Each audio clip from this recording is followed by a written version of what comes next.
Hoy la mano viene pesada, pesada, pesada, porque vamos a hablar de una poeta italiana que fue asesinada por sus hermanos cuando tenía solo 26 años.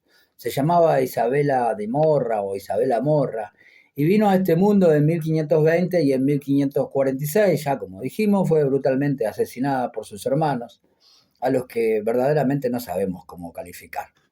No queremos ser insistentes, pero igual lo somos. Y una vez más hacemos saber nuestra obsesión por los nombres de las personas. Me complace particularmente que en los últimos tiempos se nos haya llenado el mundo de Isabelas, no de Isabeles. Eso es un poco curioso porque existiendo el nombre Isabel, el nombre de reina por otra parte, que es un nombre sonoro y agradable, ¿no? En la lengua castellana, que además queda bien con casi todos los apellidos, Isabel González, por ejemplo. No es guau, pero sí miau. O yo qué sé, un nombrazo como podría ser Isabel Castellanos, que queda precioso. No sé por qué se me ocurrió Isabel Castellanos, pero queda precioso. Pero si, yo qué sé, pero si el nombre, si usted tiene un apellido italiano, por ejemplo, y le va a poner a su hija, es mejor que le ponga Isabela y no Isabel. Pongámosle que usted se llama Rossellini. Póngale Isabela. ¿Qué importa? Lo que importa es que Isabela Morra, una muchacha marcada por una vida desgraciada, que resumiremos tratando de reproducir algunos datos que hurgamos por ahí y a falta de otros deducir algunas cosillas, llegamos a unas pocas certezas. A los padres de Isabela, por ejemplo, para que no se anden murmurando, ¿no? Por ahí, y no creo que para cobrar una asignación suculenta, le dieron al mundo 8 hijos. Pertenecían a una familia del sur de Italia, bien al sur, en la Basilicata. Vio que Italia es una bota, ¿no? Y que las botas tienen taco, y que la otra parte es la punta, bueno, en el medio, en lo que sería el arco del pie. eh, bueno, los que tienen pie plano no saben lo que es el arco del pie, pero para los demás, ahí donde está el arco del pie, está el río Sini y la provincia de Matera. Bueno, ahí es donde tenían las posesiones los Morra. Tener algunas posesiones de tierra siempre lo fue, pero es en cierta medida una fortuna, ¿verdad? Tener un padre que se preocupe por una educación refinada para una hija, también lo es. Eh, los Morra o Isabela Morra gozó de esos privilegios hasta que la abrazó la desgracia. Porque los Morra eran 8, dijimos, 5 varones y 3 mujeres. De las 2 mujeres murieron jovencitas, siendo niñas, y quedó ella sola. Y vaya a saber qué bicho les picó a los Morra que se obsesionaron demasiado con esta pobre Isabela. Por cuestiones que ahora no vienen al caso, pero que fueron razones políticas, y sabemos desde siempre que los italianos viven apasionadamente casi todos los temas. Tal fue el caso del viejo Morra, que tuvo que abandonar su tierra natal y exiliarse junto a su hijo mayor en París. Y ahí empiezan las desgracias de Isabela, porque esto ocurrió cuando ella era niña, y a pesar de que el padre se había ocupado de ponerle un preceptor, o sea, un educador, un tutor asignado, un profesor particular, estos rústicos hermanos, que estaban verdaderamente locos, unos enfermos, digámoslo desde ya, ¿no? Que la condenaron a vivir prácticamente bajo encierro, en una torre, y que truncaron sus impulsos naturales de esta niña, que hubiera deseado tener una vida social, donde compartir la sensibilidad exquisita que ella tenía, y que sin embargo tuvo que vivir condenada al encierro y a unas pocas salidas. Algunos dicen que a casi ninguna. Vaya a saber qué desquicio, qué llevó a estos Morra chicos, ¿no? A esta conducta. Porque los Morra o los Di Morra, parece el nombre de una banda, ¿no? Pero no una banda de rock, sino una banda mafiosa.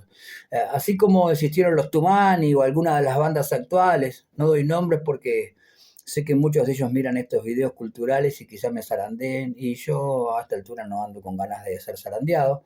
Bueno, los Morra estaban en colifa, como dijimos, pero de esos colifas peligrosos, ¿no? Porque cuando la demencia va acompañada de la violencia, se complica la cosa.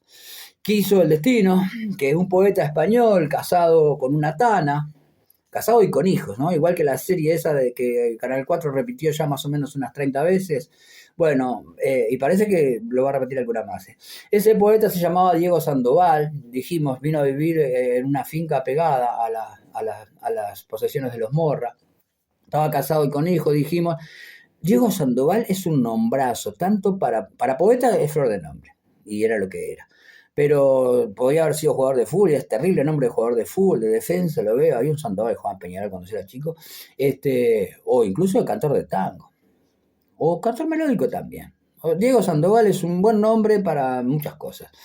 No sabemos cuál fue exactamente la relación que mantuvieron Diego Sandoval y Isabela de Morra, porque aparte de ser vecinos, parece que el profesor en particular entró en conocimiento con este poeta español, le hizo saber que existía una vecina que vivía en situación de encierro llamada Isabela, que era una niña muy, muy amable, muy dulce, que escribía poemas, y él tuvo curiosidad por saber lo que escribía, y así se empezó a establecer una relación a través de cartas. Ya dijimos, él estaba casado, ella encerrada, eran vecinos, pero no se veían. Y mantuvieron esa relación epistolar a través de cartas, probablemente con algo de platonismo. Ahí, bueno, ustedes sabrán interpretar mejor que yo. Algunos dicen que incluso llegaron a conocerse y que una o dos veces se vieron. Nosotros preferimos pensar que no, porque es mucho más poético en estos casos que no se hayan conocido. Para no levantar sospechas, porque parece que la fama de los Morra, de los hermanos, no tenía sustento, Diego Sandoval, el poeta, no firmaba las cartas que le mandaba a Isabela. Y ponía así el nombre de su esposa. Pero una vez, quizá por naturales sospechas, uno de los Morra pidió y requisó el paquetito con las cartas que traía el profesor para Isabela. Lo abrió y vio que descubrió que la correspondencia entre Diego y Isabela iba un poco más allá de un intercambio de poemas. ¿Cuánto más allá? No lo sabemos. Más allá.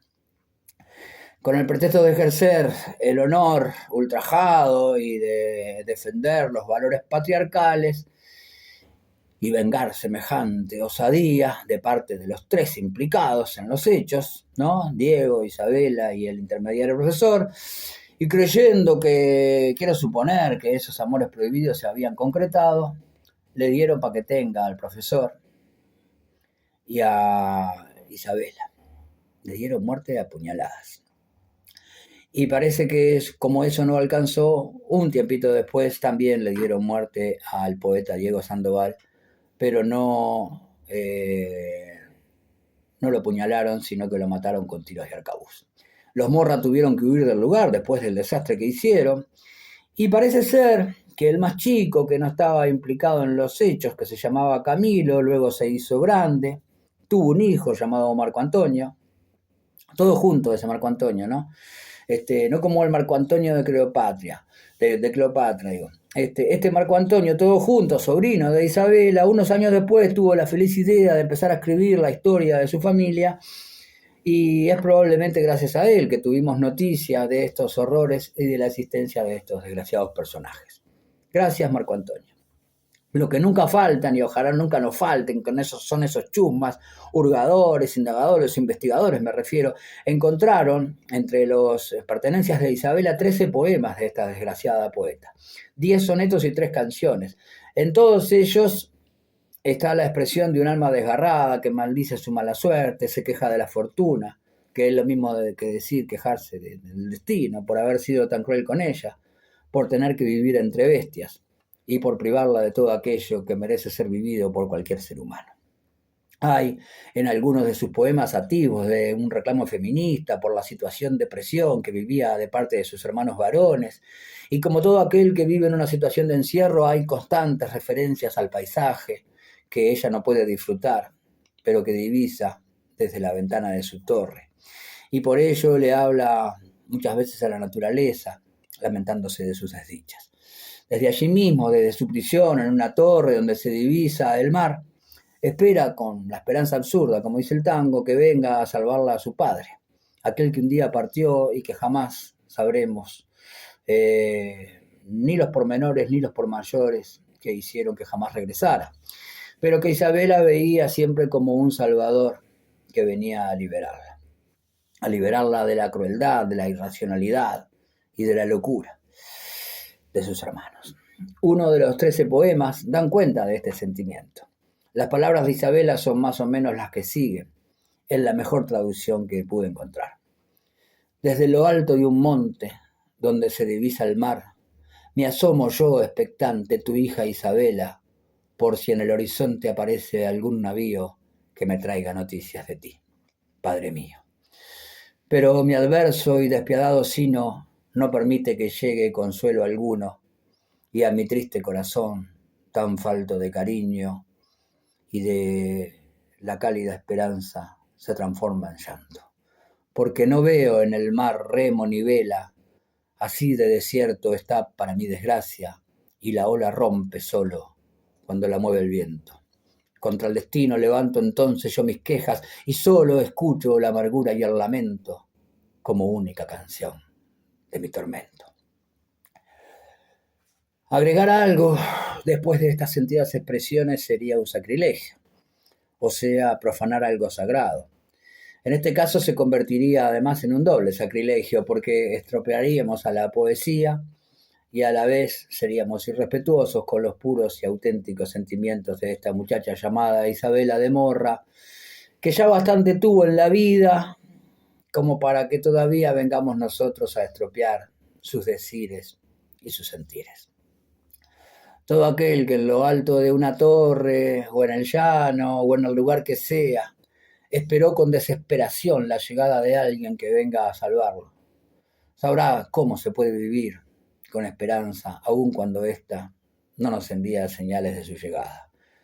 Pero como parece ser que la esperanza es lo último que se pierde, ahí está la larga fila de desesperanzados, que como la desgraciada Isabela, tenemos puesta la vista mirando al horizonte para ver si divisamos un milagro que le ponga fin a nuestros males.